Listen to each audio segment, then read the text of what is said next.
And I am back. Hello YouTube. I'm coming back to you today to review the Seiko SRP779 Prospex that I got about, I guess it's about 2 months now. And I gotta tell you, I was not thrilled to make this video, but for the sake of completeness, I thought I should go ahead and do it.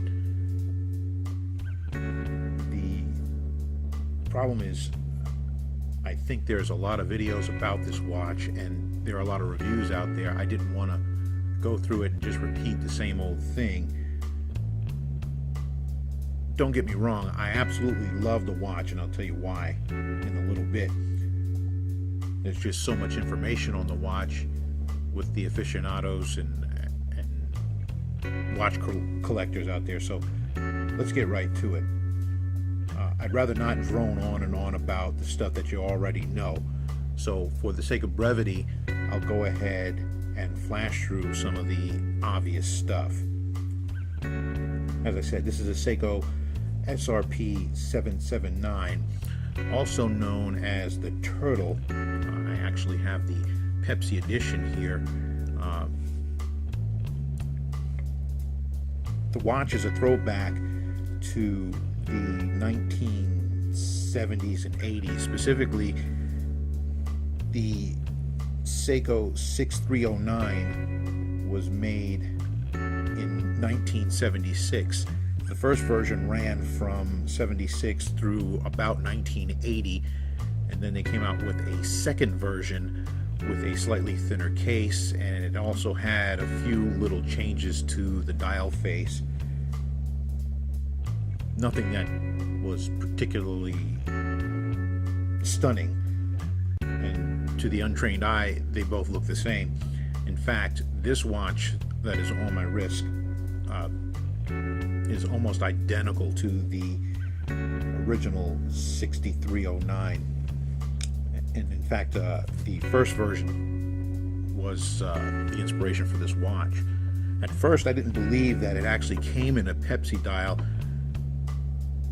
so I was a little disappointed until I did some research and actually found this picture of a vintage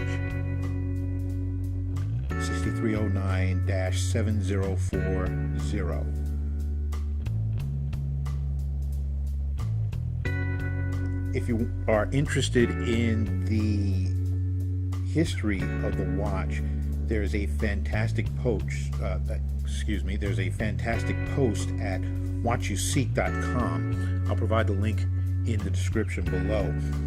Let me go ahead and tell you about what I don't like about this watch, and there's not a whole lot.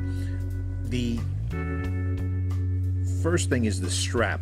It's a rubber strap, which is, I suppose, particularly good for diving. I wouldn't know, I'm not a diver, but it feels like rubber on my skin, and it's kind of an uncomfortable feeling for me. You may not be so sensitive as I am, but this rubber strap is actually showing a little bit of wear and tear here. It's getting a little shiny on the edges, and that's all fine and good, but it's not the most comfortable strap. I think it's a comfortable strap, it's as comfortable as it can be for a rubber strap, but still not my cup of tea. The other thing about the strap is this little silver guard that holds down the strap as it wraps around your wrist. When you're putting on the watch, you can do it on camera, the little slide tends to pinch. I have a small wrist, particularly for my size. Once you put this in here, and you slide this in here, often as this is coming up, it grabs your skin along with the rubber and gives you a nice little wake-up pinch in the mornings. Not the best design, but it does look nice, and occasionally it slides out of place. The other thing I don't like about the watch has to do with the crown. when you unscrew it to get to the settings, sometimes it binds a little bit right there at the end, and I'm not sure if that's a defect in my watch particularly or what. But as you're coming out of the first stop, unwinding and to the first stop position, sometimes it binds. Then when you're pushing it back in, this is the manual wind function right here at the first stop.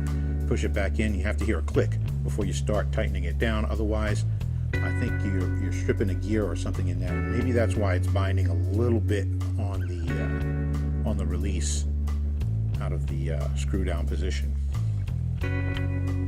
Aside from that, I love the watch, and I'll tell you, the reason I do is the history of the watch is just fascinating to me, that they brought this back. It was a very underrated watch back in the 1970s and 80s. So I think you get a lot of bang for your buck. Last thing I like to mention about it that I really like is it's got a lot of functions that you would find on higher end watches. The sweeping second hand,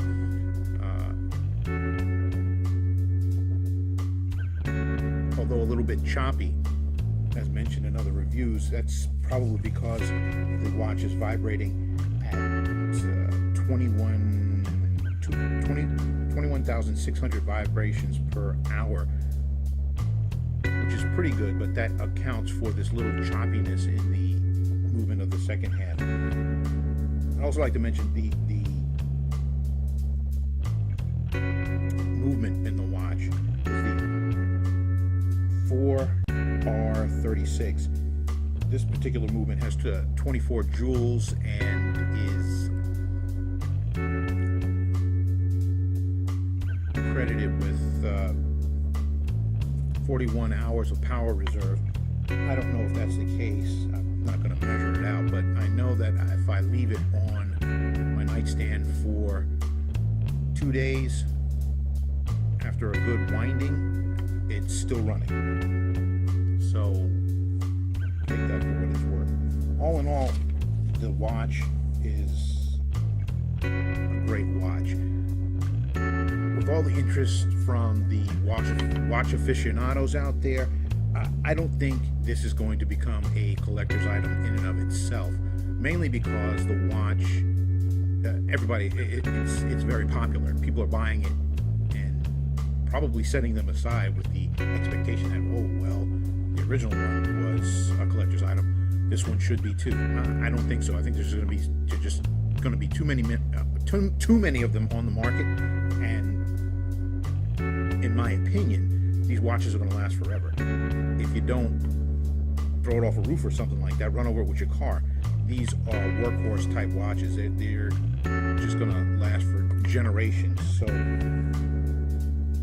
I wouldn't buy it with the intention of it being a collector's item. I would buy it for the nostalgia of the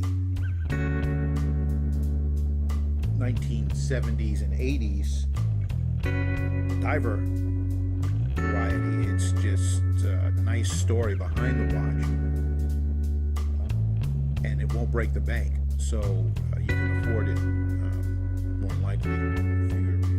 They retail for anywhere from, I've seen them from $250 up to about $320. I wouldn't pay more than that for one of these, and the prices have actually been dropping as the demand has kind of fallen off, because most of the aficionados have gotten theirs and put it in their collections, and I imagine you could probably find a used one here or there if you look hard enough. So that's it. Just wanted to give my 2 cents on the watch. If you're in the market for a diver and you don't want to spend a whole lot of money, I highly recommend this watch. It's a wonderful watch, with the exception of the strap, which I guess is good for diving, but I will probably be putting this on a NATO strap in the very near future, and maybe in one of my next videos I will show it again. The other thing I need to mention is that I'm so enamored by the Prospex line of watches. I'm actually going to buy one for my son. The truth is, I've actually put it on order. It's going to be delivered in the next 2 or 3 days. I ordered it from Joma Shop, which I've heard mixed reviews about. Well, I had personal friends order from them. I've heard some anecdotal evidence that they're not as good as most people would expect them to be. So I'll let you know how that goes in a future video as well. But for now,